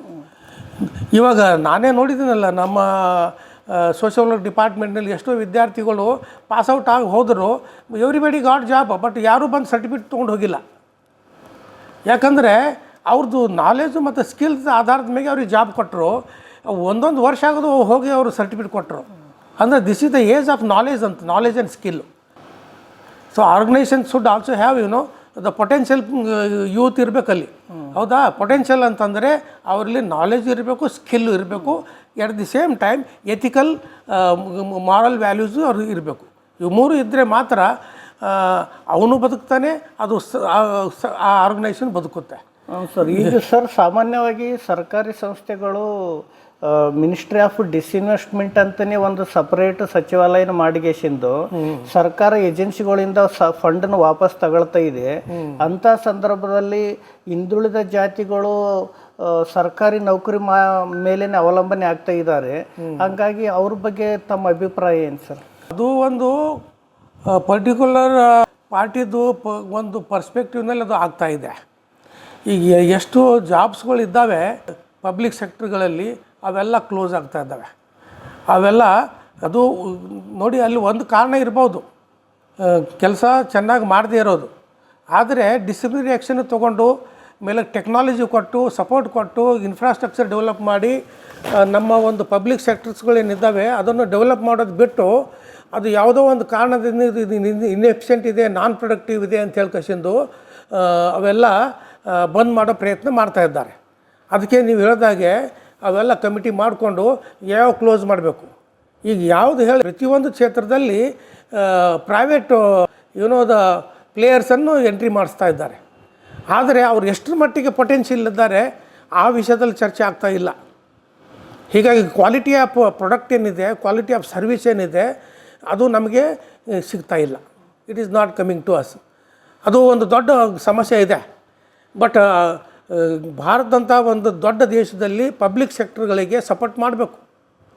ಯಾಕಂದರೆ ವರ್ಲ್ಡ್ ವೈಡ್ ಫೇಮಸ್ ಆದಂಥ ಪಬ್ಲಿಕ್ ಸೆಕ್ಟರ್ಸ್ ನಮ್ಮ ದೇಶದಲ್ಲಿ ಇದ್ದು ಅವಕ್ಕೆ ಡ್ಯಾಮೇಜ್ ಆಗದೆ ನೋಡ್ಕೊಳ್ಳೋ ಕೆಲಸನೂ ನಮ್ಮದು ಇರಬೇಕು. ಅದು ಸರ್ಕಾರಗಳು ಮಾಡಬೇಕು, ಮಾಡ್ತಾ ಇಲ್ಲ ಅವರು. ಹೌದಾ? ಅಲ್ಲೂ ಕೂಡ ಅವ್ರು ಹಾನೆಸ್ಟಾಗಿ ಮ್ಯಾನ್ ಪವರ್ ಎಂಟ್ರಿ ಆಗಬೇಕು ಅಂತಂದರೆ ಅದು ಫಿಲ್ಟರ್ ಮಾಡೇ ಕಳಿಸ್ಬೇಕು. ಅಲ್ಲಿ ಪಾಲಿಟಿಕ್ಸ್ ಮಾಡಿ ಕರಪ್ಷನ್ದಿಂದ ಅಥವಾ ಬೇರೆ ಯಾವುದೋ ಒಂದು ಶಾರ್ಟ್ಕಟ್ದಿಂದ ಒಳಗಡೆ ಸೇರಿಸಿದರೆ ದೆನ್ ದೇ ವಿಲ್ ಕಮ್ ಡಿಫಂಕ್ಟ್, ಕೆಲಸ ಮಾಡಲ್ಲ. ಹೌದಾ? ಆ ಥರ ಆಗ್ತಾ ಇದ್ದಾವೆ ಸರ್. ಯಾಕಂದ್ರೆ ಸರ್, ಆರ್ಟಿಫಿಷಿಯಲ್ ಇಂಟೆಲಿಜೆನ್ಸ್ ಯುಗದಲ್ಲಿ ಇರೋಂಥ ಈ ಸಂದರ್ಭದಲ್ಲಿ ಭಾಳಷ್ಟು ಕೆಲಸನ ಆರ್ಟಿಫಿಷಿಯಲ್ ಇಂಟೆಲಿಜೆನ್ಸೇ ಮಾಡಿ ಕೊಡ್ತಾ ಇದೆ ಸರ್. ಹಾಗಾಗಿ ಇಂಥವುಗಳನ್ನು ಸರ್ಕಾರದ ಸಂಸ್ಥೆಗಳು ಅವರು ಅಪ್ಡೇಟ್ ಆಗದೇ ಇರೋಂಥ ಸಂದರ್ಭದಲ್ಲಿ ವಿದ್ಯಾರ್ಥಿಗಳು ಸಾಮಾನ್ಯವಾಗಿ ಪ್ರೈವೇಟ್ ಸೆಕ್ಟರ್ ಕೂಡ ಗಮನಿಸಿ ಅದರಂಥ ಸ್ಕಿಲ್ಗಳನ್ನು ಪಡೆದು ಅದ್ರ ಮೇಲೂ ಡಿಪೆಂಡ್ ಆಗೋದ್ರಲ್ಲಿ ಸರ್ಕಾರಿ ವಲಯಕ್ಕಿಂತ ಈ ವಲಯ ಉತ್ತಮ ಅಂತ ಅನಿಸ್ತಾ ಇದೆ ಸರ್ ಈಗಿನ ಕಾಲಘಟ್ಟಗಳಲ್ಲಿ ನೋಡಿದಾಗ. ಇಲ್ಲ, ನೀವು ಹೇಳೋದು ಕರೆಕ್ಟು. ಇದೊಂದು ಬಿಗ್ ಸಮಸ್ಯೆ ಆಗಿದೆ. ಇಲ್ಲಿ we need to have a good political perspective. ನಮಗೆ ಆ ಪೊಲಿಟಿಕಲ್ ಪರ್ಸ್ಪೆಕ್ಟಿವ್ ಏನಿರಬೇಕು ನಮ್ಮ ಪೊಲಿಟಿಕಲ್ ಪಾರ್ಟಿಗಳಲ್ಲಿ ಅದು ಮಿಸ್ ಆಗಿದೆ, ಮಿಸ್ ಆಗ್ತಾ ಇದೆ. ಅದು ಬರಬೇಕು. ಒಂದು ಎಥಿಕಲ್ ಗ್ರೌಂಡ್ನಲ್ಲಿ ನಮ್ಮ ಇಂಡಿಯನ್ ಕಾನ್ಸ್ಟಿಟ್ಯೂಷನ್ ಒಂದು ಟ್ರೂ ಪರ್ಸ್ಪೆಕ್ಟಿವ್ ಏನಿದೆ ಆ ಪರ್ಸ್ಪೆಕ್ಟಿವ್ನಲ್ಲಿ ಪಬ್ಲಿಕ್ ಸೆಕ್ಟರ್ಗಳು ಬರಬೇಕು. ಅವು ಬರದೇ ಇದ್ದರೆ ಏನೂ ಉಪಯೋಗ ಇಲ್ಲ. ಈವನ್ ಪ್ರೈವೇಟ್ ಸೆಕ್ಟರ್ನಲ್ಲೂ ಕೂಡ ಕೆಲವೊಂದು ನಮ್ಮ ಒಂದು ಏನಂತೀರ ಸ್ಟ್ಯಾಂಡರ್ಡ್ಸ್ ಇರಬೇಕು. ಆ ಸ್ಟ್ಯಾಂಡರ್ಡ್ಸ್ ಅವ್ರು ಫಾಲೋ ಮಾಡದೇ ಇದ್ದರೆ then we should not encourage. But ಆದಷ್ಟು ಮಟ್ಟಿಗೆ ಎಂಪವರ್ಮೆಂಟು ಕ್ಷೇತ್ರದಲ್ಲಿ ನಾವು ಜೀರೋ ಆಗಿಬಿಟ್ಟಿದ್ದೆವು. ಸ್ಕಿಲ್ ಡೆವಲಪ್ಮೆಂಟ್ ಅನ್ನೋ ಮಿನಿಸ್ಟ್ರಿನೇ ತೆಗೆದ್ರು, ಆದರೆ ಸ್ಕಿಲ್ ಡೆವಲಪ್ಮೆಂಟೇ ಆಗಿಲ್ಲ. ಹೌದಾ? ಈಗ entrepreneurship development, creators, job creators ಆಗಬೇಕು. ಅವು ಕ್ರಿಯೇಟ್ ಮಾಡ್ತಕ್ಕಂಥ ವ್ಯವಸ್ಥೆಗಳೇ ನಮ್ಮಲ್ಲಿ ಬರ್ತಾ ಇಲ್ಲ, ಹೆಸರಿಗೆ ಮಾತ್ರ ಇದ್ದಾವೆ. But instead of creating more we are closing more. ನಾವು ಬಂದ್ ಮಾಡೋ ಪರಿಸ್ಥಿತಿಲಿ ಬಂದಿದ್ದೆವು. ಮೇಲೆ ಬಂದು ಮಾಡ್ತಾ ಇದ್ದಾರೆ. ಈಗ ಯಾರೋ ಪಾಪ ಸ್ಮಾಲ್ ಸ್ಕೇಲು ಮೀಡಿಯಮ್ ಸ್ಕೇಲ್ ಇಂಡಸ್ಟ್ರಿದವರು ಪಾಪ ಅವ್ರು ಬಿದ್ದೋಗ್ಬಿಟ್ರು. ಅವ್ರದ್ದು ಇನ್ಕಮ್ ಎಲ್ಲ ಡೌನ್ ಆಯಿತು. ಅವರಿಗೆ ಒಂದು ಪ್ರಕಾರ ಪನಿಷ್ಮೆಂಟ್ ಆಯ್ತಲ್ಲಿ. ಹೌದಾ? ಇದು ನಮ್ಮ GST ಎಲ್ಲ ಬಂದ ಮೇಲೆ. ಸೊ ಅಂಥ ಒಂದು ಸಣ್ಣ ಪುಟ್ಟ ಬಿಸ್ನೆಸ್ಗೆ ವೆಂಚರ್ಸು ಯಾರಾದರೂ ಸ್ಟಾರ್ಟ್ ಮಾಡಬೇಕು ಅಂದರೆ ಅಂಥವರಿಗೆ ಡೆವಲಪ್ ಮಾಡ್ತಕ್ಕಂಥ ಸಂಘ ಸಂಸ್ಥೆಗಳು ಸ್ಟ್ರಾಂಗಾಗಿ ಬರಬೇಕು. Organisation they are not coming forward. ಯಾವ ಮಾಡಿದ್ದಾರೆ ಅವ್ರು ರಿಚುವಲಿಸ್ಟಿಕ್ಲಿ ಮಾಡಿದಾರೋ ಅಷ್ಟೇ ಬಿನ್ನ, ಬಟ್ ಇನ್ ರಿಯಾಲಿಟಿ ಅವು ಬರ್ತಾ ಇಲ್ಲ. ಅದು ಆಗಬೇಕು. ಅದು ಆಗ್ತಾನೇ ಇಲ್ಲ. ನಮ್ಮಲ್ಲಿ ಸ್ಕಿಲ್ ಭಾಳ ಇದೆ, ಏನು ರೆಡಿ ಮಾಡಿಲ್ಲ ನೋಡಿ. ನಮ್ಮದು ಸ್ಕಿಲ್ಡ್ ಪೀಪಲ್ ಭಾಳಷ್ಟಿದ್ದಾರೆ, ಬಟ್ ಅವ್ರು ಜಾತಿಗೆ ಸೀಮಿತ ಆಗಿಬಿಟ್ಟಿದೆ ಕೆಲವೊಂದು ಸ್ಕಿಲ್ಸ್ಗಳು. ಹೌದಾ? ಈಗ ಪಾಟರ್ ಇದ್ದಾರೆ, ಅವರು ಗಡಿಗೆ ಮಾಡ್ತಾರೆ. ಹೌದಾ? ಆದರೆ ಈಗ ಅದಕ್ಕೆ ಡಿಮ್ಯಾಂಡು ಇದೆ. ಈಗ ಒಳ್ಳೇದು ಮಾಡಿದ್ರೆ very the scope for damn. ಪಾಪ ಅವ್ರು ಎಲ್ಲೋ ಒಂದು ಬಸ್ಸಿನ ಕಟ್ ಮಾಡೋದು ತಂದು ಮಾರಾಟ ಮಾಡ್ತಾರೆ. ಅವ್ರು ಬಿಟ್ಬಿಟ್ಟಿದ್ದಾರೆ. ನಾವು India is full of skills. ಅವ್ರಿಗೆ ಮಾರ್ಕೆಟಿಂಗ್ ಮಾಡೋಂಥ ಪ್ಲಾಟ್ಫಾರ್ಮ್ ಇಲ್ಲ ಸರ್. ಅದು ಮಾರ್ಕೆಟಿಂಗು, ಇನ್ಫ್ರಾಸ್ಟ್ರಕ್ಚರು, ಮೇಲೆ ಟೆಕ್ನಾಲಜಿ ಅಪ್ಗ್ರೇಡೇಷನ್. ಹೌದಾ? ಈಗ AI ಬಂದಿದೆ, ಪಾಪ ಅವ್ರಿಗೆ ಎಲ್ಲಿದೆ ಸಪೋರ್ಟು? ಈಗ ಕಾಸ್ಟ್ ಬೇಸ್ಡು ಸ್ಕಿಲ್ ಇರ್ತಕ್ಕಂಥ ಸಮುದಾಯಗಳು ಭಾಳಷ್ಟು ಇದಾವೆ ನಮ್ಮ ದೇಶದಲ್ಲಿ. ಹೌದಾ? ಈಗ ಚೈನಾಗೆ ಬೀಟ್ ಮಾಡ್ಬೋದು. ಈ ವ್ಯವಸ್ಥೆ ಚೈನಾದಲ್ಲಿ ಇರಲಿಲ್ಲ, ಅಂಥ ವ್ಯವಸ್ಥೆ ನಮ್ಮಲ್ಲಿತ್ತು. ಬಟ್ ಅವರಿಗೆ ಡಿಗ್ರೇಡ್ ಮಾಡಿ ಕೆಳಗಡೆ ಕೂಡಿಸಿ ಅವ್ರದ್ದು ಮುಚ್ಚು ಹಾಕೋ ಕೆಲಸ ಮಾಡಿದ್ದೆ ನಾವು. ಸೊ ಅವರಿಗೂ ಒಂದು ಒಳ್ಳೆಯ ಒಂದು ಎನ್ವೈರನ್ಮೆಂಟ್ ಕ್ರಿಯೇಟ್ ಮಾಡಿದ್ರೆ ದೆನ್ ಅದು ಎಂಟೈರ್ ಫ್ಯಾಮಿಲಿ ಅದರಲ್ಲೇ ಬ್ಯುಸಿ ಆಗಿಬಿಡುತ್ತೆ. They don't go for jobs outside. ಹೌದಾ? ಯುವಕರಿಗೆ ಹೋಗೋದು ಅವಶ್ಯಕತೆ. AI ಸಹ ಅಲ್ಲೇ ಉಪಯೋಗಿಸ್ಕೋಬೋದು ಅವರು. AI ಟೆಕ್ನಾಲಜಿ ಏನಿದೆ, AI ಮೂಲಕ ಏನೇನು ಟೆಕ್ನಾಲಜಿ, ಬಟ್ ಅದು ಉಪಯೋಗ ಆಗ್ತಾ ಅದೇ ಚೈನಾದಲ್ಲಿ ಆಗ್ತಾ ಇದೆ. China is number 1 emerging. Even it can beet America. ಅದು ಅಮೇರಿಕಿಂತಲೂ ಮುಂದೆ ಹೋಗಿದೆ. ಅದು ಬುದ್ಧಿಸ್ಟ್ ಕಂಟ್ರಿ. ಎಷ್ಟು ಬುದ್ಧಿಸ್ಟ್ ಕಂಟ್ರಿ ಇದ್ದಾವೆ ನೋಡಿ. They are all forward countries. They are all happy. ನಾನು ಮೊನ್ನೆ ಇನ್ನೊಂದು ವಿಡಿಯೋ ನೋಡಿದೆ, ಯಾವುದು ಜಪಾನ್ದು. ಅಲ್ಲಿ ಒಬ್ಬ ವ್ಯಕ್ತಿ ಡೈಲಿ ಅಪ್ ಆ್ಯಂಡ್ ಡೌನ್ ಮಾಡ್ತಾನೆ ಟ್ರೈನ್ದಿಂದ. ಆ ಟ್ರೈನ್ ಒಂದು ವ್ಯಕ್ತಿ ಸುಳ್ಳಾಗಿ ಪಿಕಪ್ ಮಾಡಲಿಕ್ಕೆ ಅಲ್ಲಿ ಹೋಗುತ್ತಂತೆ. ಅಂದರೆ how much concern the government has ಅಂತ. ಅಲ್ಲಿನ ನಾಗರಿಕರ ಸಲುವಾಗಿ ಎಷ್ಟರ ಮಟ್ಟಿಗೆ ಆ ಕನ್ಸರ್ನ್ ಇದೆ ಅಂತ. ಪ್ರತಿಯೊಬ್ಬ ವ್ಯಕ್ತಿಗೆ ಅವನ ನೀಡ್ ಏನಿದೆ ಅದು ಅರ್ಥ ಮಾಡ್ಕೊಂಡು ಆ ಸೇವೆ ತಲುಪಬೇಕು. ಹೌದಾ?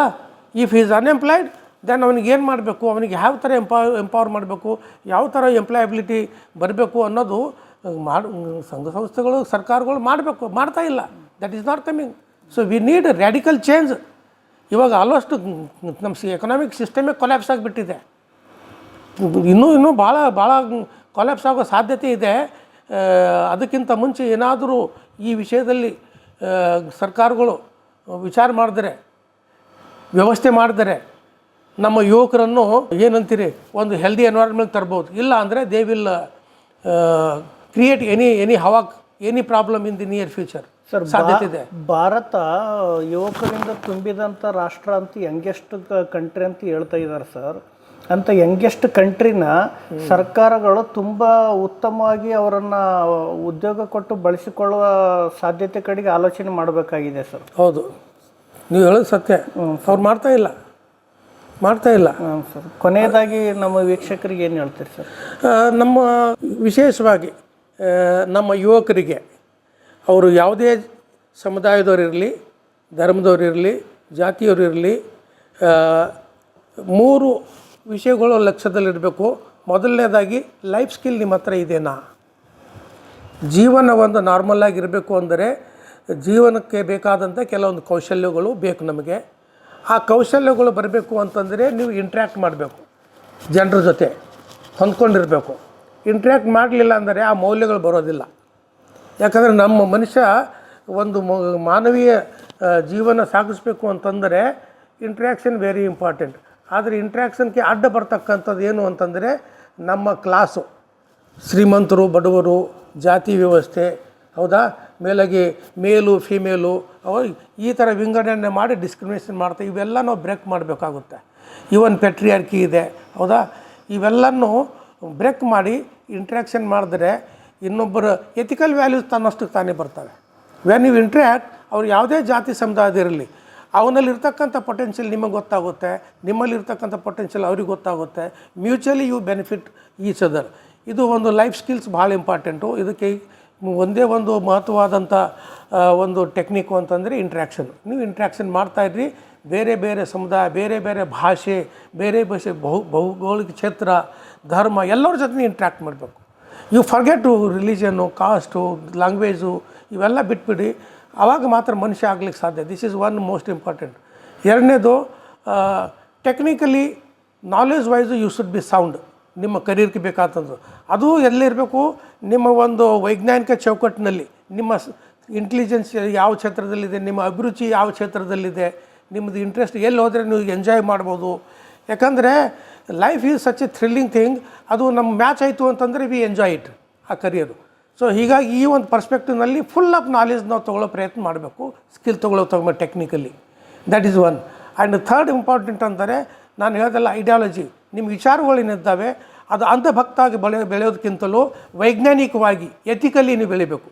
ವೈಜ್ಞಾನಿಕವಾಗಿ ಅಷ್ಟೇ ಅಲ್ಲ, ಹೌದಾ, ವಿಜ್ಞಾನ ಸಹ ನಾಶನೂ ಮಾಡುತ್ತೆ, ಕಾನ್ಸ್ಟ್ರಕ್ಟ್ ರಚನೆಯೂ ಮಾಡುತ್ತೆ. ನಮ್ಮ ರಚನಾತ್ಮಕವಾದಂಥ ಒಂದು ಕ್ಷೇತ್ರದಲ್ಲಿ ನಾವು ಬೆಳಿಬೇಕು, ನಮ್ಮ ವಿಚಾರಗಳು ಬೆಳಿಬೇಕು. ಅದ್ರ ಜೊತೆ ಎಥಿಕಲ್ ವ್ಯಾಲ್ಯೂಸ್ ನಮ್ಮ ಹತ್ರ ಇರಬೇಕು. ಅವೆಲ್ಲನೂ ನಮ್ಮ ಇಂಡಿಯನ್ ಕಾನ್ಸ್ಟಿಟ್ಯೂಷನಲ್ಲಿದೆ. ನಾವೆಲ್ಲರೂ ಏನು ಮಾಡಬೇಕು?